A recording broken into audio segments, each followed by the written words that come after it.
জনগোষ্ঠী কিংবা হিজড়া পিছু থাকা জনগোষ্ঠী না, কিন্তু থেকে পিছিয়ে রাখা জনগোষ্ঠী।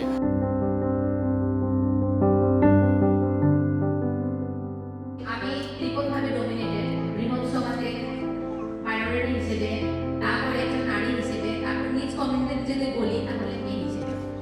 কিন্তু অন্যরা যারা থাকে নানদারি তারা কিন্তু কখনো বুঝতে পারে না, তারা খুব ইজিলি নেয়। যেমন তারা বলে তুমি কেন ঢাকায় চলে আসতেছো না, কেন ঢাকায় কাজ করো না। কিন্তু আমার মনে হয় আমি বুঝতেছি যে কুড়ি করে ঢাকা আসা আমার পক্ষে সম্ভব না, কারণ আমার হাজবেন্ড সে কিন্তু পড়াশোনা কমপ্লিট করে নাই, সে নারায়ণগঞ্জে থাকে, আমার কিন্তু জায়গা জমি নাই, বা আমরা সিটি কর্পোরেশনের জায়গায় থাকি। এখন হুট করে আমি ঢাকা চলে আসলাম, দ্যাটস গ্রেট, কাজ করলাম। যদি আমার সেই কাজটা চলে যায় তখন আমি কি করব?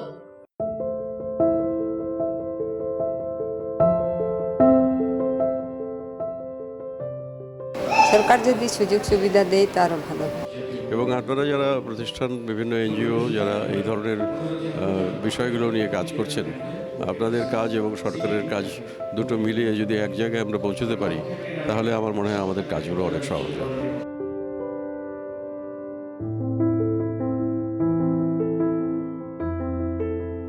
বিধান তৈরি করা সময় লাগে।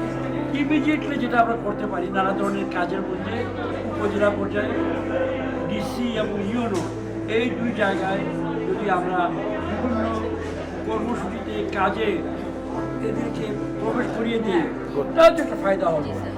আইন পরিবর্তন করতে সময় লাগবে। পার্সোনালি আমার সত্যি অনুভূতিটাই অন্যরকম, কারণ আমরা তো এই কাজগুলোই করি, অন্ধকার থেকে আলোতে নিয়ে আসি। প্রতিটা জীবন আসলে যে মূল্য আছে তাদেরকে বোঝানোর চেষ্টা করি। তারা যে লড়াই করছে, লড়াইটা বলি যে কোনো লড়াই ফেলনা না, একদিন না একদিন কোথাও না কোথাও তোমাদের এই লড়াইটা সার্থক হবে, তোমরা হাল ছেড়ো না। মানে আজকে এটা দেখে সেই অনুভূতিটা হলো, এটা একটা ভালো প্রদর্শনী, না দেখে পারলাম না, না আইসে পারলাম না। The photographs here are all about the struggle for dignified livelihoods, and I think they speak volumes about the communities that they're representing. In a beautiful way, the photographs are both beautiful but also thought-provoking, and we are really happy to be partnering with Christian Aid and the other organisations in this project, which is all about empowerment.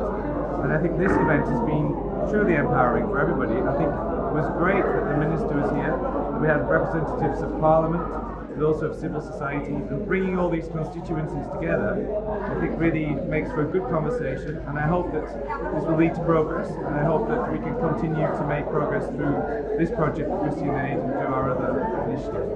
সামনের দিনের ভবিষ্যৎ হয়ে উঠতে চাই আমরা।